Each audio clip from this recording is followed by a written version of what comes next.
Olá pessoal, voltando aqui para a nossa segunda aula, camaradas do terceiro ano do Colégio Master. A gente lembra aí que a gente está tratando das leis de Newton, tá bom? Lá na dinâmica.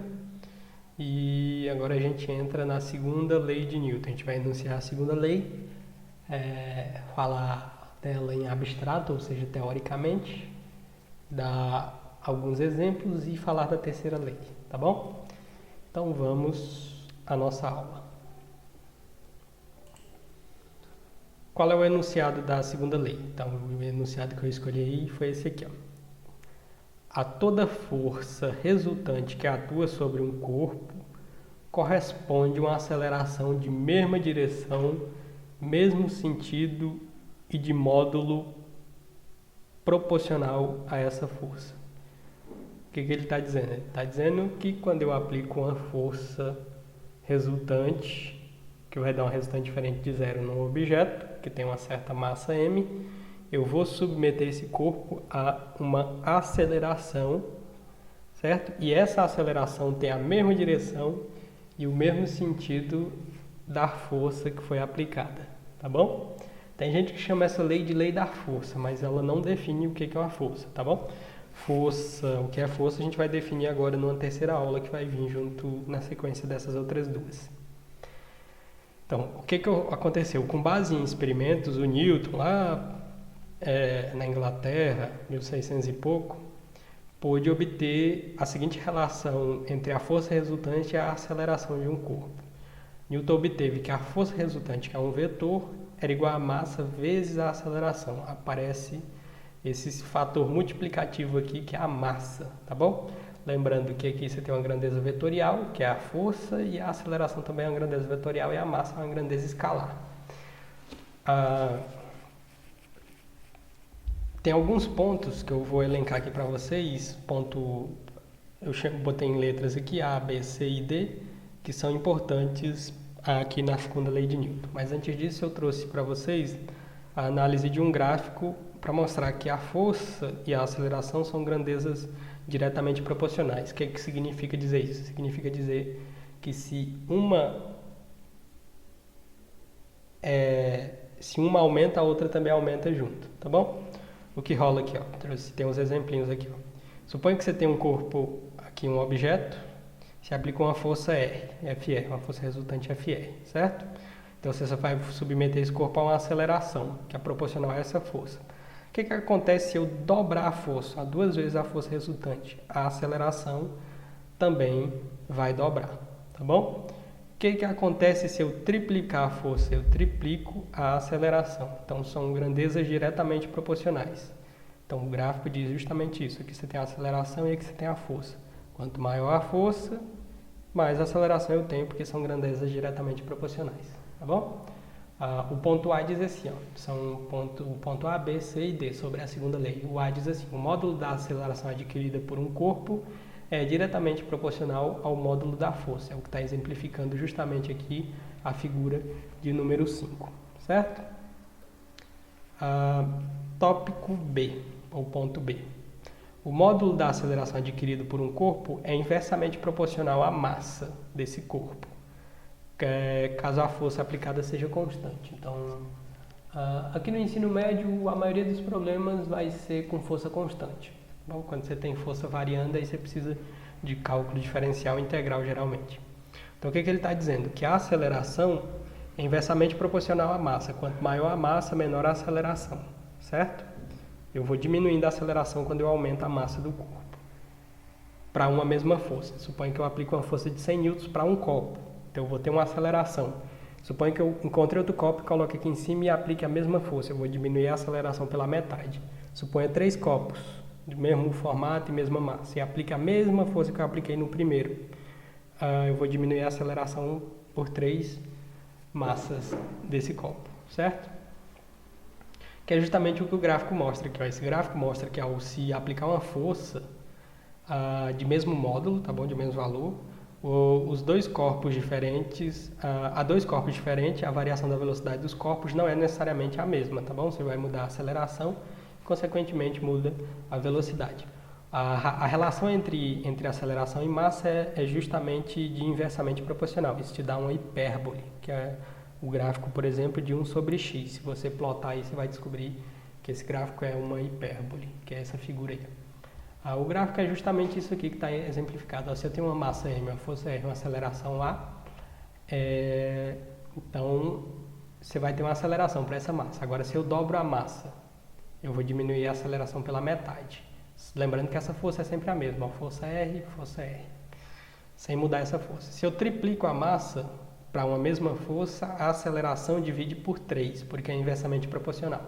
Se uma aumenta, que foi a massa que aumentou, a outra diminui, certo? Beleza. Ponto C. A partir da expressão da força resultante, que é igual a massa vezes a aceleração, a gente pode definir uma unidade para força. Lembra que uma força resultante de 1 newton, lembra que unidade de força no Sistema Internacional de Unidades é newton, né?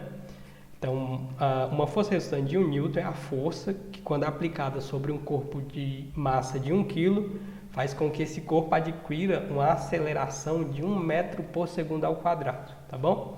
Assim, a gente tem que 1 newton é igual a 1 kg vezes metro por segundo. O experimentozinho aqui está aqui, ó, que você pode realizar.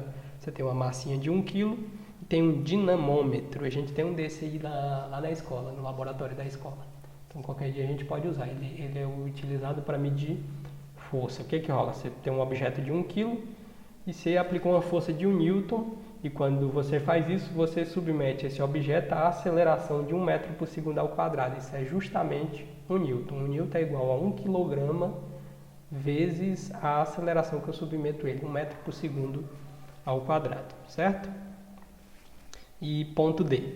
Observe que a equação da segunda lei de Newton, que é força resultante igual a massa vezes a aceleração, é uma equação vetorial, como eu já tinha dito, pois a força e a aceleração são grandezas de natureza vetorial. Para quem não lembra o que é um vetor, é uma grandeza física onde é extremamente importante o tamanho dela, ou seja, o valor, a direção e o sentido, certo? Como a massa é uma grandeza escalar, ou seja, a força resultante é vetorial e a aceleração é vetorial, mas a massa é uma grandeza escalar. O que é uma grandeza escalar? Aquela que não depende de direção e sentido para você definir ela, certo? Por exemplo, temperatura. Quando eu meço a temperatura, eu digo 20 graus Celsius. 20 graus Celsius não precisa dizer direção e sentido desses 20 graus Celsius, certo? Eu digo, não, temperatura ambiente é uma grandeza que vai medir escalarmente a temperatura daquele lugar. Exatamente como a massa, certo? A massa também é uma grandeza de natureza escalar. Não me interessa direção e sentido para mim poder medir massa. Então, como a massa é uma grandeza escalar, concluímos que a aceleração possui sempre a mesma direção e o mesmo sentido da força resultante. Isso é importante quando você for resolver exercício. Se eu aplico a força assim, a aceleração também será naquela direção e naquele sentido. Se eu aplico a força assim, a aceleração vai ser sempre no sentido e direção da força resultante, certo? E vamos finalmente à terceira lei de Newton, essa é bem conhecida, chamada lei da ação e reação. Ela diz, o enunciado que eu escolhi foi esse aqui, ó. Para toda força de ação que um corpo A exerce sobre um corpo B, há uma força de reação de mesma intensidade, mesma direção e sentido oposto. Então, eles ocupam a mesma direção espacial, mas o sentido oposto que o corpo B aplica no corpo A. Outra maneira de dizer essa lei é assim, ó. A toda ação há sempre uma reação oposta e de igual intensidade. Outra maneira de você dizer a terceira lei de Newton. Só que aqui fica um jeito mais matemático para fazer a análise, tá bom? Então, o que a gente pode dizer sobre a terceira lei? Podemos perceber que as forças sempre se manifestam aos pares. Isso é um detalhe. Então, eu preciso sempre de pares para ter aplicação e para ocorrer um par de ação e reação, certo? A gente vai ver 2 exemplos disso que vão demonstrar que é impossível um corpo aplicar força sobre si mesmo, tá bom? Beleza, aqui tem 2 casos, ó. Corpo A e o corpo B que estão interagindo por meio de um campo gravitacional, do qual aparece uma força aqui de atração. Então, a força que o corpo A faz no corpo B é igual em módulo e direção, porém com sentido contrário, à força que o corpo B faz no corpo A, certo? A força que o corpo B faz no corpo A, essa seta vermelha, e a força que o A faz no B é essa seta verde. Por isso que aqui está verde, verde, aqui vermelho com... Era para ser vermelho aqui. Então aqui está uma interação gravitacional, certo? Outro ponto, assim, o número total de forças do universo você pode considerar que são par, tá bom? Outra coisa, muitos autores preferem utilizar a palavra interação ao invés de força, tá bom? Porque aparece sempre aos pares. A força é sempre resultado de uma interação entre dois ou mais corpos. Força não é uma coisa que você tem, é uma coisa que você aplica. Então, quando você diz que você tem força, você está fisicamente equivocado. Força não é uma coisa que você tem, é uma coisa que você aplica, certo? Quando a gente for definir força, na outra aula isso vai ficar mais claro. Outro exemplinho para deixar claro esse lance da ação e reação é esse aqui, o disparo de uma peça de artilharia. O que está acontecendo? O canhão disparou com um projétil de massinha Mzinho e a massa do canhão é muito maior, certo? O canhão é muito maior do que o projétil. O que acontece? A força com que o projétil sai é exatamente a força que o projétil faz no canhão. Por que o canhão não sai voando também no 12? Porque o canhão geralmente está fixo no solo, ele tem sistemas para amortecer essa força e ele tem uma massa muito maior. Então, uma mesma força de sentido oposto gera movimentos diferentes, tá bom? Isso é importante você perceber. Enquanto que a bola de canhão vai viajar para longe e atingir o inimigo, o canhão permanece aqui quase que em total repouso. Mas a força que o canhão fez na bola de canhão é exatamente a mesma força, porém com sentido oposto a que a bolinha do canhão fez no canhão, certo? Vamos ver um pouco mais disso. Os corpos que interagem entre si podem ser, por exemplo, a Terra e o você, por meio de atração gravitacional. Pode ser uma bola de futebol e o rosto do jogador aqui, que leva uma bolada no rosto, como está na figura. Pode ser você e o chão, certo? Se você pisar no chão, você vai interagir com ele. Pode ser um prego e um ímã, pode ser dois ímãs se atraindo ou repelindo por uma interação de natureza magnética, tá bom? Mais coisas que são importantes. A terceira lei ela é muito escorregadia, se não ficar bem claro algumas definições. Por exemplo, um aspecto essencial, que eu coloquei até em negrito aqui, porque é extremamente importante. Então, um aspecto essencial dessa lei é o fato de as forças serem aplicadas em corpos diferentes, tá bom? Não existe par de ação e reação no mesmo corpo. Eu não consigo aplicar força em mim mesmo para me mover, certo? Você pular já é outra coisa, força muscular, impulso e etc. Então, por isso, essas forças não se anulam. Isso é uma observação importante. Par de ação e reação nunca se anulam. Apesar de elas terem sentidos opostos e de terem as mesmas intensidades. Não se anulam, tá bom? O fato de as forças serem iguais, de igual intensidade, não significa que o efeito dessas forças será o mesmo nos dois corpos, como é o caso do canhão, certo? Você tem o canhão disparando, a bola viaja, o canhão permanece parado, tá bom? Então, os efeitos dessa força foram totalmente diferentes. E aqui entra uma questão, entra em questão, nesse momento, a segunda lei de Newton, certo? Que vai permitir aquele lance. A massa passa a ser importante nesse processo. Quando eu empurro a parede aqui, por exemplo, se eu pegar e empurrar essa parede, ela vai responder com a mesma força que eu empurrei ela, mas as respostas vão ser diferentes. A parede provavelmente vai ficar em repouso. Eu, como tenho menor massa, provavelmente a reação em mim vai ser diferente a essa mesma força. Então, os efeitos dinâmicos dessas forças, de mesmo modo, também podem ser diferentes, certo? Um exemplo é o próton, a interação elétrica, por exemplo, entre um próton e um elétron. O próton tem massa muito maior que a massa do elétron.